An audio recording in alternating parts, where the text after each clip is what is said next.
So would you say that RERA has had a positive impact on the industry in general? It has. The only thing we don't like is that 30% and 70% the escrow and all those things, Right. and a lot of things. But it has for smaller builders like us, right? When I say small, I mean builders who do 1 or 2 projects in a year and focus on that. It has brought in a sense of being disciplined, right? Ensuring that you automatically, when you are reporting something, what happens is you take a look at the rest of your financials also. Otherwise, it is just in August, September when you have to file your returns, right? But I think it has brought in a lot more credibility. You have a headmaster who's looking over your shoulder types.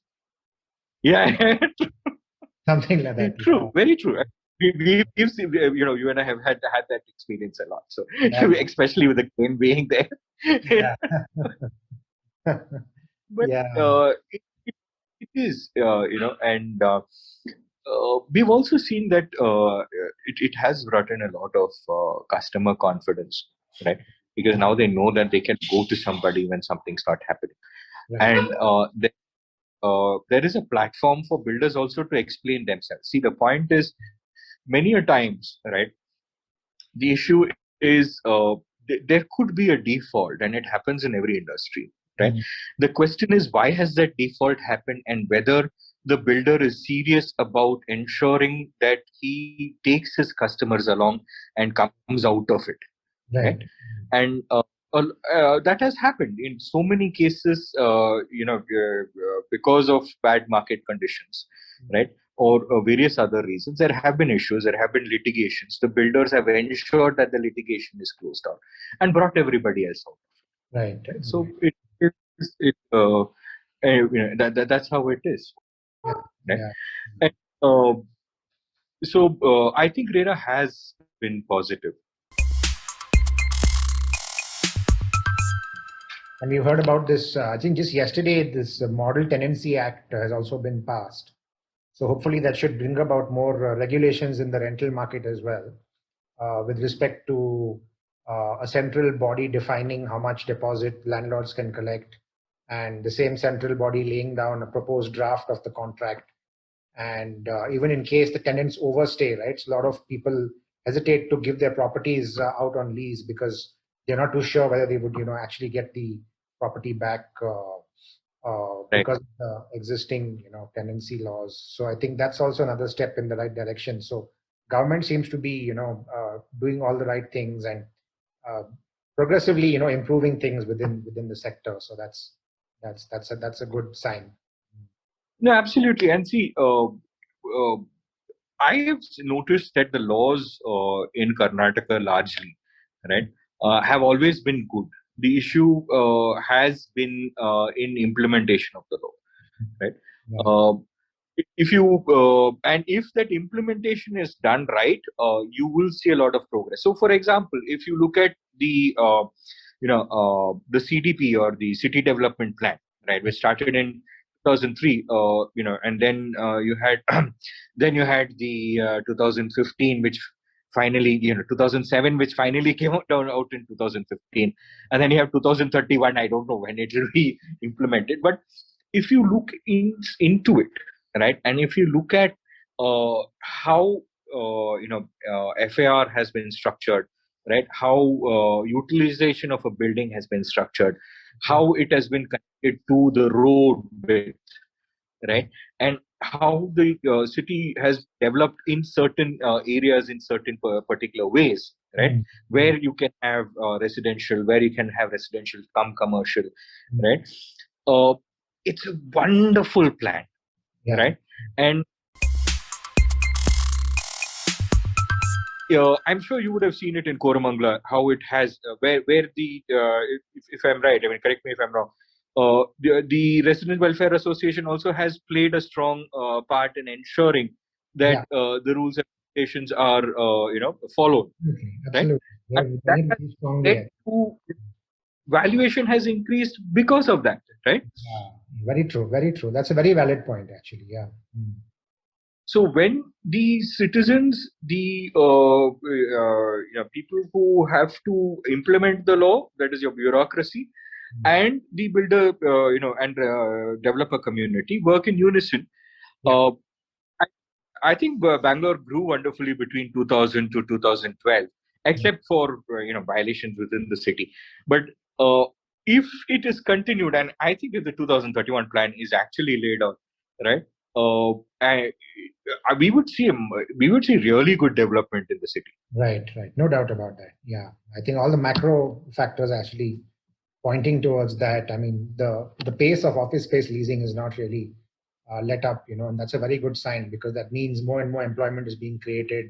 So more jobs means more demand for homes and office spaces, Right. and the smaller businesses also benefit. The larger ecosystem benefits because of that. So it's all very positive macro, signs. So you could tell something about you have a couple of sister concerns, so you'd like to just say a couple of words about what those firms do as well, or? Yeah. We also work. One is, of course, we work in complete construction of warehouses and factories and buildings as well. And there is a larger company that is run by my uncle, which is called RINAC India Private Limited, which also does your cold rooms, cold storages, alternative panels, right? And they do a lot of alternative construction equipment, construction material, right? In fact, they even did the a mobile ICU, which you see at KC General Hospital for COVID care. Right? Okay. They a lot of innovative work in the area of using new age material and material in like POF panels and things like that. Okay. So they're not sister concerns; they are separate companies themselves. Separate companies. Right? Okay. Yeah. In the family. Yeah. But they're separate companies on their own state. Right. Yeah. So that's we are fundamentally an engineering company more than a real estate company. Right.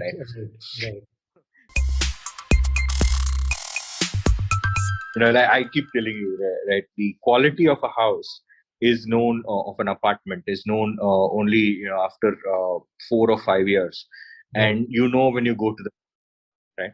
So if the bathroom doesn't, right, you fundamentally have a good building, right?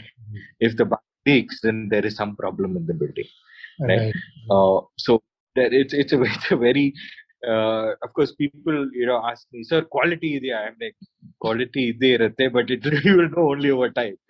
So the of quality change. That's something have to see over time and identify. Right?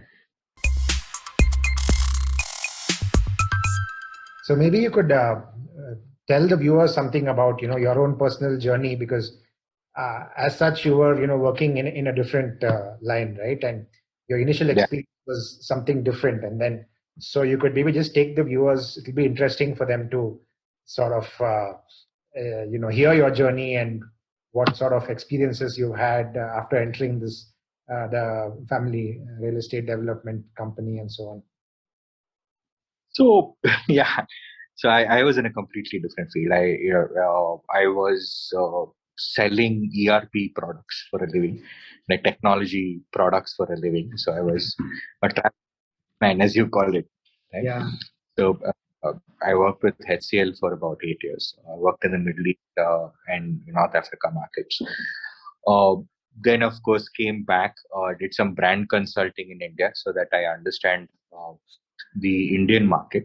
Worked with a few, real estate related brands like steel, cement. Okay. So that you have a good idea of the vendor market is known. Yeah. And then for the last 8 years, we've been in the construction business.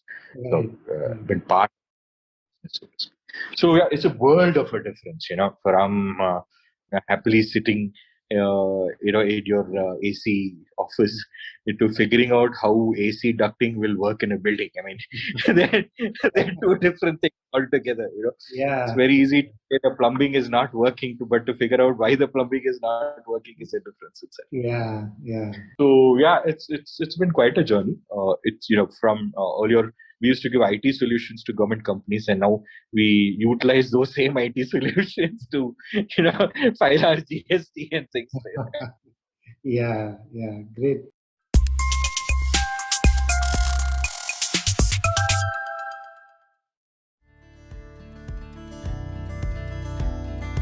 And especially when you go into a family business which has been around 15, 18 years, Yeah. right? You understand that a lot of the work happens by sight. Allow people to utilize their ideas, and if it is going to spawn into something else, well and good. Else, it can work within the system itself.